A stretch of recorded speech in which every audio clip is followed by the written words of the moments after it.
Смотрите, рулетки, все продаем. Подходите, подходите. Вот так Бойко зазывает здесь покупателей и пытаются выгодно реализовать свой товар. Все заработанные деньги отправляются в благотворительный фонд для детей, страдающих диагнозом ДЦП. Одной из тех, кому окажут помощь, является Имана Аушева, о которой знают все школьники. Лиана Дударова всем сердцем переживает за таких больных. В такой день вместе со всем классом заняла место за столом. Каждый приносит поделки, апельсины, варенье. Каждый по-своему все продает. Они очень хотят помочь этой Аушевой Имане.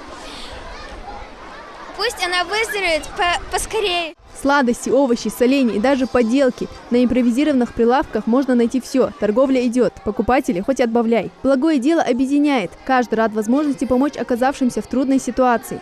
Я сегодня принес варенье, вафли, салат, 3 салата даже, можно так сказать. Разные поделки принес.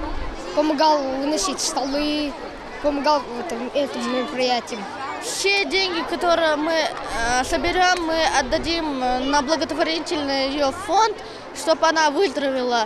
Я сегодня принес соленье, и все эти деньги пойдут на лечение Иманы. Мы приносим разную еду или разные поделки, приносим, ставим их, чтобы люди покупали. Пришли на ярмарку не только ученики, но и их родители с маленькими жителями республики. Чтобы развлечь гостей, школьники подготовили концертную программу, танцы и песни. Выступила и художественный руководитель Центра образования. Она спела песню, а ее подопечные станцевали.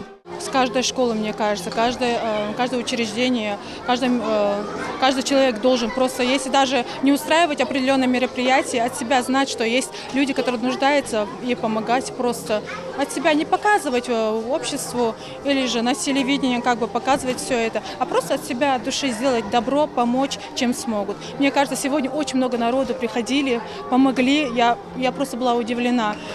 Альхамдулилла, то, что я сегодня увидела, я сама была просто в шоке, не могу этого не сказать. Мероприятие получилось масштабное. Это хороший повод собрать людей, которые не могут пройти мимо человека, которому нужна помощь. В Центре образования не в первый раз проводят такую ярмарку. Наши родители, дети принимают в ней активное участие. Каждый классный руководитель, каждый ребенок считает нужным свое участие в этой ярмарке.